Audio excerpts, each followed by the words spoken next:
candidate, you've been putting in little bits of your biography in answer to some of the questions. But could you give us kind of a thumbnail sketch of your background, both personal, professional, your government service? How far back do you want me to go? Born October 4th, 1971, in the Fighting Forward District at Jersey Shore Medical Center. To Kathleen P. and James P. Keady. They were originally from Jersey City. Do we have any other Jersey City transplants here? Yeah, over in this part of the district, you don't have it. You go over my part of the district, everybody's Jersey City, Bayonne.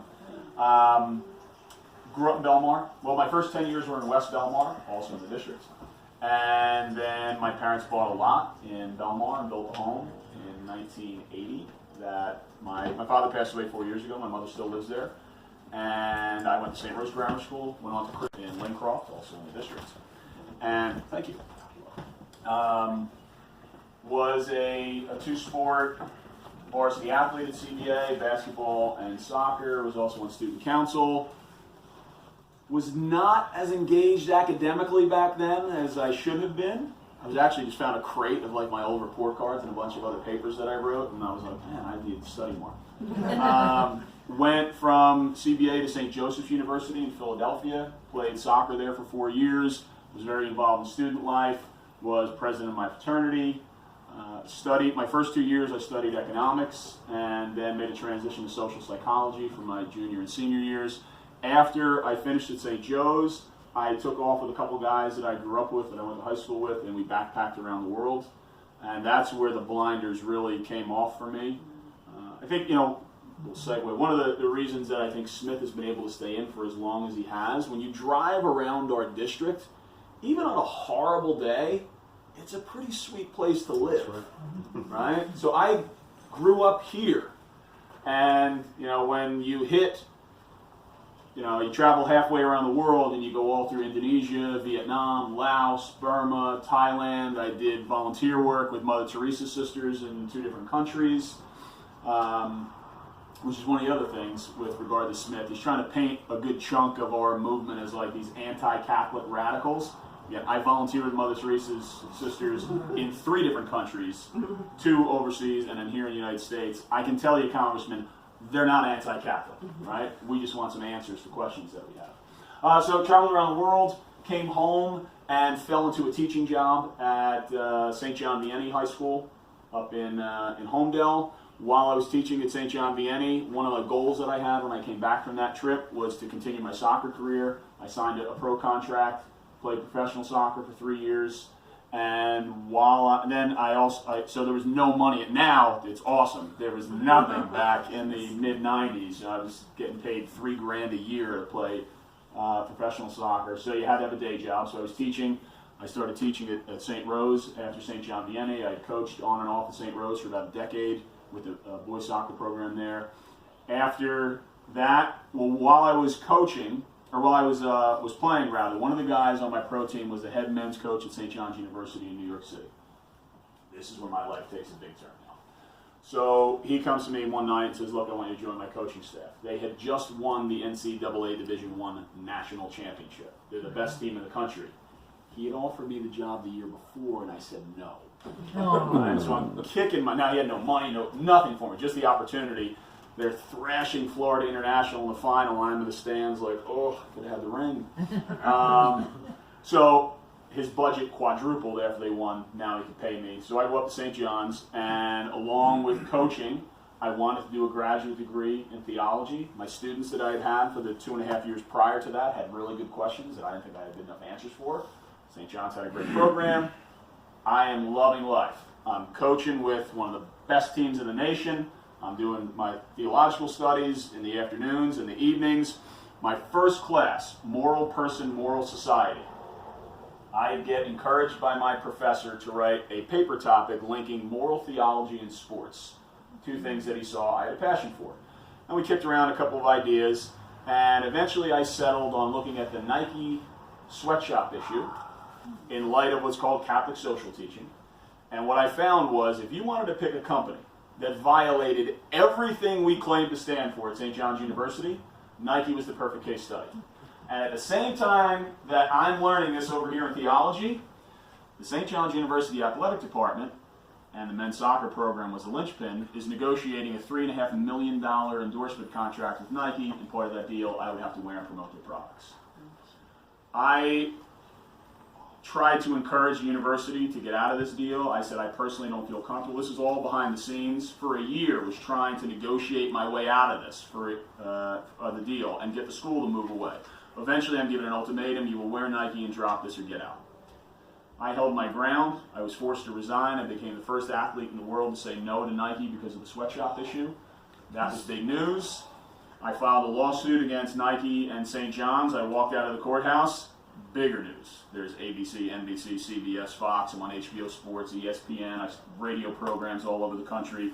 I had done some lectures prior to that. Now I'm this instant expert. I'm getting pulled to schools all over the country. And in some of those early audiences, my critics were like some of the guys that I grew up with. You know, what the hell are you talking about? Those are great jobs for those poor people, and what else would they be doing if Nike wasn't there, and all the neoliberal development model nonsense that just exploits poor people.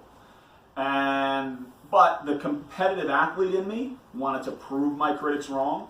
So in the summer of 2000, I moved to Tangerang, Indonesia, this industrial slum outside of the capital of Jakarta. And I initially had asked Nike if I could work in one of their factories, and they came back with a whole laundry list of why that couldn't happen. So I said, look, if I can't work in the factory, certainly I can go live in community with workers. And I went and lived in the factory worker slum for 1 month, tried to survive on a sweatshop wage. At the time, it was $1.25 a day. It was the highest Nike wage I could find in that region. I lost 25 pounds in a month sleeping on a cement floor with rats and cockroaches, and I met the mostly young women who made the stuff that as an athlete I wore my entire life, and I never thought twice about who they were and what their lives were like, and I promised them, I will go home, I will tell your stories, and I thought I was going to do that for like 6 or 7 weeks when I got back. The first year I was on the road for 7 months, I spoke at 80 schools.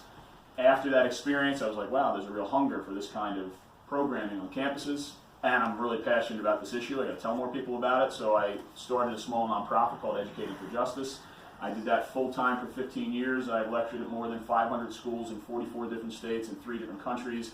I've been brought down to Capitol Hill to brief members of Congress on these issues. I've been brought into the boardrooms of even Nike's corporate campus out in Oregon to talk about this stuff. I've talked at shareholder meetings with different mutual funds about how to engage on these issues. And that was a really formative time in my life. Because along with doing that work, I also, when I moved back from New York City, I wanted to be in a place where I could commit to the poor and help advocate with them and for them. So I moved to Asbury Park. Within 2 or 3 years, I was on the city council in Asbury, continuing to do this Nike work. When I was on city council in Asbury, I was advocating for the 30% of the people that live below the poverty line, the 20% just above it, the half of the kids that don't graduate from the high school, the people that are dealing with the gangs and the guns and the drug trade and all that, and trying to get them, because everybody hears great things, oh, Asbury's come back. Well, it hasn't for the poor, which is kind of a national theme, right? So was involved with the co-chair of the Affordable Housing Subcommittee, started the subcommittee on homelessness, was the co-chair of Asbury Works, which is our job training and employment initiative, was the loyal opposition to the 4 men that I had to serve with on the council that I ran against, who I thought were morons. So after my daughter was born with 6 months left in my term, and I just had family and personal stuff I was dealing with, so I took a step down. I said, and if you saw her when she was born, you would understand why I said, yeah, this is a little more important than city council. She's 8 now. So I continued with my activism and worked on a range of different issues. And then when, I guess the next big foray that I had that made some national news was with the Hurricane Sandy issue. And Governor Christie was utilizing my hometown of Belmar as a prop to say what a wonderful job he was doing. And we said, no, we still have, thousands of families who aren't back home. And, there's $880 million that are unaccounted for right now. Where is it? Those are the simple questions that I was asking when I was ceremoniously told to sit down and shut up. And certainly, I hope you can tell that's not the way that I roll. So continue to do Hurricane Sandy advocacy, helped found a group called the New Jersey Organizing Project. They're still very active. fundraiser in Belmar next Saturday night, if anybody wants to go, at the Beach House to help the Hurricane Sandy families and the NJOP. Have, worked or supported a range of other campaigns, whether it was the Verizon workers who were on strike last year or marching in the streets of New York with the climate change marchers back in 2014, being out and supporting the folks who are defending Planned Parenthood right now. To fight for the issues that we're passionate about, I don't need to be convinced of it. And it's one of the reasons that I'm running for Congress, is when I've worked on these different campaigns, and we sit in groups like this, and we're strategizing, constantly we're like, wouldn't it be great if somebody got it on Capitol Hill? That we didn't have to convince of this issue, that we could just meet with them and say, here are the plans that we have. Can you help us advocate for them? So I think I'm at a position now where I want to be that person for our district and for our state and our nation. To be someone that is bringing bold, progressive ideas to the table.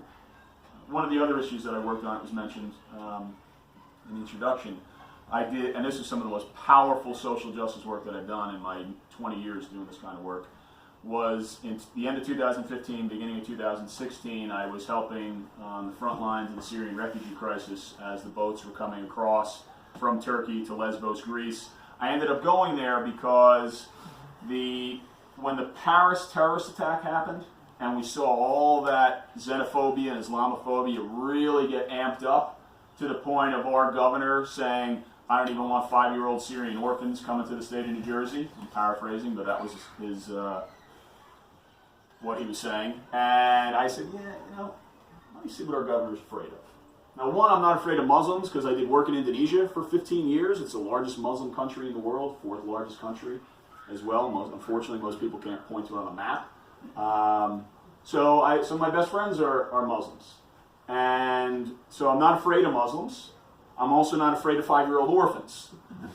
So I wanted to see what the governor was so afraid of. I did a little bit of research, booked a plane ticket, found a group that was on the ground already doing work, gathered some money together from supporters and friends, and went off to Lesbos, Greece. And I can tell you, in my 20 years of doing human rights advocacy and grassroots organizing, that was some of the most intense work I've ever done. And refugees are the most vulnerable group out there. They're without country. Many of them are without documents. They've got no money. People don't want them. It's a really, really marginalized group. And in doing that work, coming back to the question you had asked, I got the slightest idea of what I think people in our armed services deal with PTSD and triggers. So I grew up on the beach. I either run, ride my bike, or drive along Ocean Avenue constantly. I have for my entire life. I grew up working on the fishing boats in Belmar. So, I would look out and I could tell you how far the boat is out, where the fleet is. If it's earlier in the day, I could tell you which boats are which. And, to sort of see lights out on the horizon in the Atlantic, they're just there. They're always there. So when I was serving in Greece, one of the things we would do is ride along the coastline at night, or we'd have little base camps set up, and you're looking for just a little flicker of light to pop up from the water, which is one of the rafts coming. And you know that it can potentially be life or death. And you're trying to get them to a certain spot on the shore that's safe and easy landing. Sometimes it worked, other times it didn't, and there were some hairy situations. So now, when I first got home, I'm driving down Ocean Avenue, and out of the corner of my eye, there's a fishing boat, and there was that light, and there was just that jump. And it just hit me in that moment. This is what our soldiers must deal with. And that's the slightest. I wasn't even being shot at, or no bombs were going off. It was trying to help people. Right? And I can't imagine the things that they struggle with. And that was certainly something that made me recommit when I decided to run for office, that we got to make sure that people in our armed services get all of the mental health services they need to be able to process that stuff, so they're not jumping when they see a light or whatever it is that reminds them of being in those combat situations. So, pretty good synopsis. If you have other specific questions,